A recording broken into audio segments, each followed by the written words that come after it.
Friends, मेरा नाम dressy Upadhyay है। आपका स्वागत है ड्रेसीज होम किचन में। आज ड्रेसी के किचन में कुछ मीठा बनने जा रहा है, क्योंकि फास्ट फूड तो बहुत हो गया, अब कुछ मीठा खाया जाए। तो आज ड्रेसी के किचन में बनने जा रहा है chocolate cream cheese cupcakes. Chocolate cream cheese cupcake मुझे बहुत पसंद है और सबको बहुत पसंद आता है। तो टाइम वेस्ट ना करते हुए हम जल्दी से किचन की ओर चलते हैं। तो आज की रेसिपी के लिए हमें चाहिए होगा 1.5 कप मैदा। आप मैदे की क्वांटिटी कम या ज़्यादा भी कर सकते हैं। 1 कप कंडेंस मिल्क, 1 कप दूध। मैंने इसमें 1 कप लिया है, जितना रिक्वायरमेंट होगा मैं उतना यूज़ करूँगी। 2 tablespoon cocoa powder, 1 teaspoon vanilla essence, 1 teaspoon baking soda, 1 teaspoon baking powder और 2 टेबल स्पून बटर। तो अब हम बनाना शुरू करते हैं। तो सबसे पहले मैं सारे ड्राई इंग्रेडिएंट्स छान लूंगी। सबसे पहले हम डालेंगे मैदा, cocoa powder, baking soda, baking powder. इन सबको छानना ज़रूरी है, क्योंकि इनमें जो लम्स होते हैं उससे हमारे थोड़े से लम्बी बन सकता है हमारा बैटर। तो इन्हें छानना सबसे पहले ज़रूरी है।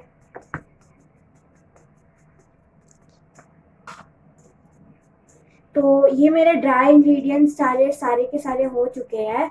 अब मैं इसमें सारे वेट इंग्रेडिएंट्स।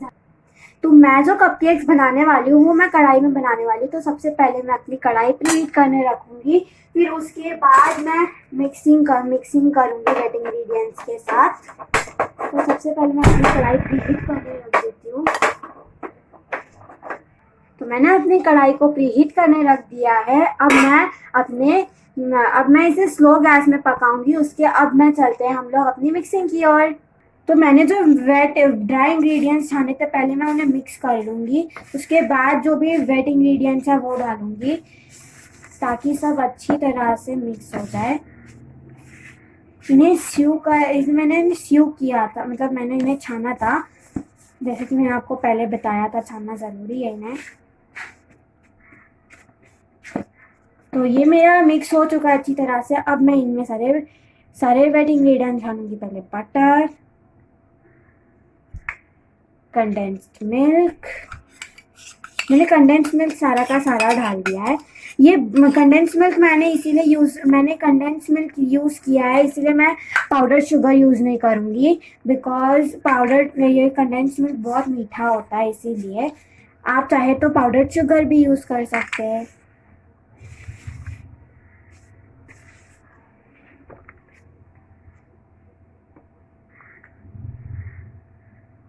अब मैं इसमें वनीला एसेंस डालूंगी।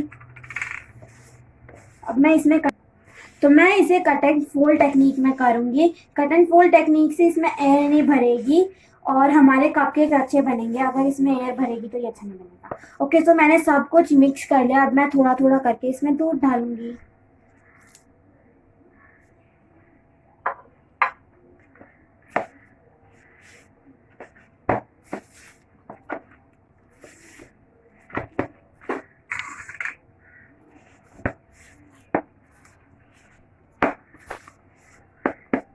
तो मुझे इसमें और भी दूध लगने वाला है और इस बैटर को बनने में थोड़ा टाइम लगेगा।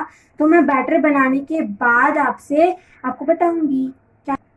तो ये जैसे कि आप देख सकते हैं कि मेरा ये अभी भी रिबन कंसिस्टेंसी पे नहीं आया है। तो अब मैं इसमें थोड़ा और दूध डाल के इसे फिर से मिक्स करूंगी।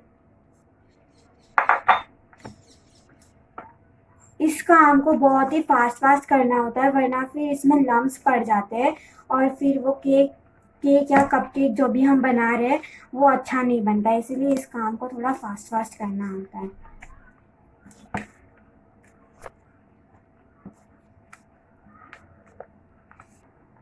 तो जैसा कि आप देख सकते हैं कि ये मेरा जो है ये रिबन कंसिस्टेंसी पे आ चुका है। ये देखिए, आप देख सकते हैं, ये देखिए एकदम रिबन कंसिस्टेंसी पे आ चुका है।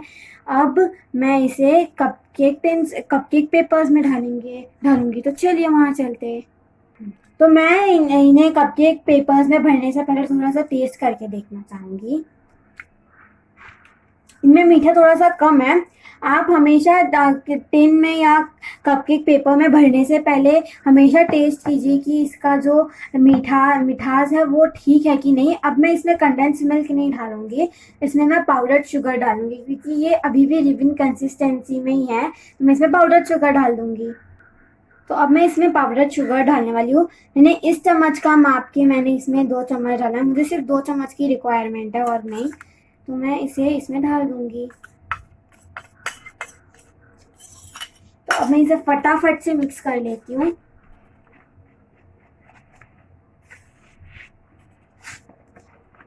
और अगर आप पाउडर शुगर यूज़ कर रहे हैं जिसमें दाने हो तो प्लीज़ उसे भी छान कर ही डालें ड्राई इंग्रेडिएंट्स के साथ, वरना फिर आपका फिर भी जो शुगर के लम्स है वो भी आपके बैटर को लम्पी बना सकते हैं।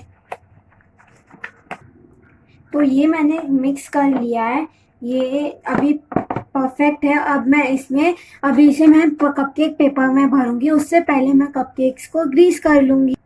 अब मैं इन कपकेक पेपर्स को ग्रीस कर लूँगी अच्छी तरह से। मैं इन्हें तेल में ग्रीस कर रही हूँ, आप ऑयल या बटर में भी कर सकते हैं। ये अच्छे से ग्रीस हो चुका है। आप चाहे तो आप कोई भी कपकेक पेपर यूज़ कर सकते हैं, मैं ये वाला कपकेक पेपर यूज़ कर रही हूँ। मैं इन्हें अच्छी तरह से ग्रीस कर लूँगी। अच्छा, इन कपकेक पेपर्स को ग्रीस करना ज़रूरी है, वरना फिर जब हम कपकेक्स को इनका जो ये पेपर होता है उनसे निकालते तो ये हल्का सा स्टिकी स्टिकी लगता है। तो ये ऐसा ना, इसे प्रिवेंट करने के लिए मैं इसमें तेल ग्रीस करना बहुत ज़रूरी है। तो मैंने अपने कपकेक पेपर्स को ग्रीस कर लिया है। अब मैं इनमें अपना जो केक बैटर है वो मैं भर लूँगी।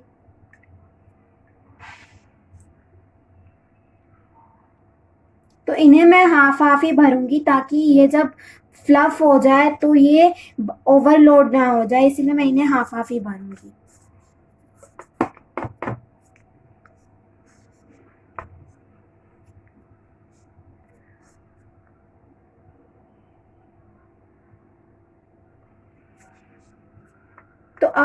तो मैंने अपने सारे कपकेक्स भर लिए हैं। जो 1.5 कप मैदे में मेरा टोटल 1 डज़न कपकेक्स हुआ है। तो चलिए अब मैं इन्हें अपने प्रीहीटेड कढ़ाई में चढ़ाती हूँ। तो मैं अब इन्हें इस केक टिन में रख दूंगी, क्योंकि मेरे पास कढ़ाई अवन नहीं है, तो मैं इन्हें इस केक टिन में रख दूंगी।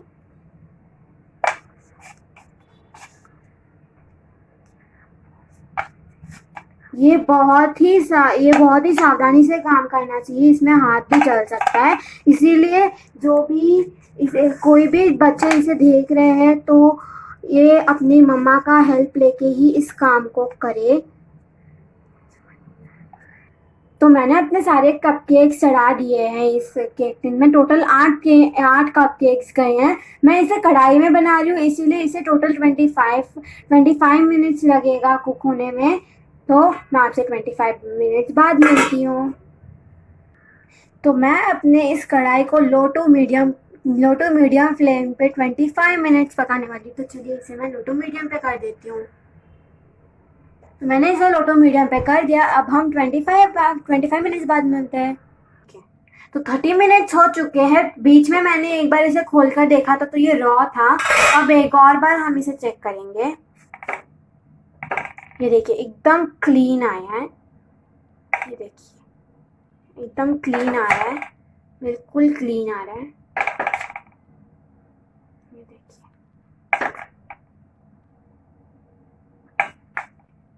तो ये पक चुका है। इसे पूरा 30 मिनट्स लगा। 25 मिनट में जैसे मैंने आपको बताया कि ये एक रॉ था, तो मैंने इसे और 10 मिनट्स रखा था और ये पक चुका है। अब मैं इसे निकाल लूँगी। मैं इसे 5 मिनट्स कढ़ाई में ही रखूँगी, फिर इसके बाद में निकालूँगी इसे। तो मैंने अपने कपकेक्स को कढ़ाई में से निकाल लिया है। अब बस इन्हें रूम टेम्परेचर पे आने देना है, फिर हम इसमें अपनी क्रीम चीज़ फ्रॉस्टिंग भरेंगे। 20 मिनट्स में ये अच्छे से रूम टेम्परेचर पे आ जाएंगे, तो 20 मिनट्स बाद मिलती हूँ। कपकेक्स है वो बहुत अच्छी तरह से ठंडे हो चुके हैं। अब मैं इनमें एक छोटे छोटे होल्स बना लूँगी अपनी क्रीम चीज़ फ्रॉस्टिंग भरने के लिए। तो इसमें छोटे छोटे होल करने, ज़्यादा गहरा होल भी नहीं करना है इसमें, वरना फिर ये फट सकता है। ये देखिए इतने छोटे छोटे होल्स ही करने हैं। ये देखिए इतने छोटे छोटे होल्स होने चाहिए इसमें। आपके पास अगर छोटा स्कूपर है तो आप उससे भी स्कूप कर सकते हैं। मेरे पास नहीं है तो मैं अभी इसे ही कर रही हूँ। इसे वैसे स्कूपर से भी इतना कोई फ़र्क नहीं पड़ता है। देखिए इस तरह से करके मैं होल कर लिया है। अब मैं अपनी क्रीम चीज़ फ्रॉस्टिंग बनाती हूँ।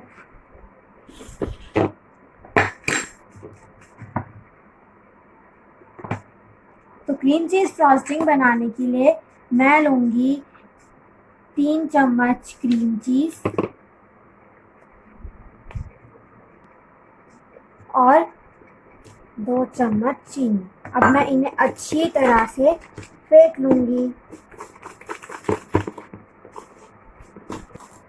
तो मेरी क्रीम चीज़ फ्रॉस्टिंग बनकर तैयार है। अब मैं इनमें इसे 2-3 ड्रॉप्स वनीला एसेंस से फ्लेवर करूँगी।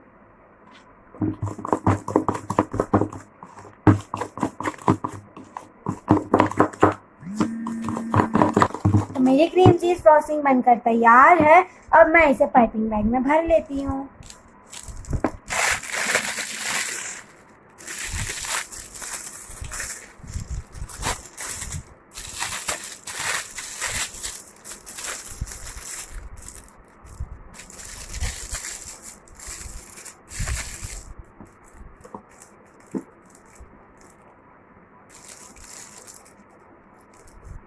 चीज़ फ्रॉस्टिंग बनकर तैयार है। अब मैं इसमें फिलिंग भरूंगी।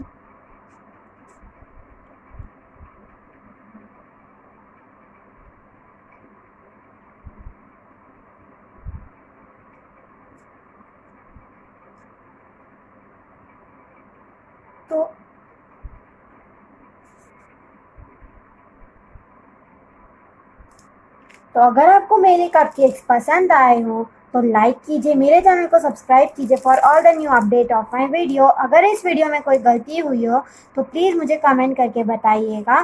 तो आप बनाइए, खाइए और मैं अपना फीडबैक मुझे दीजिएगा। तो मैं मिलता हूँ आपको मेरी नेक्स्ट वीडियो में। Till then take care and bye bye.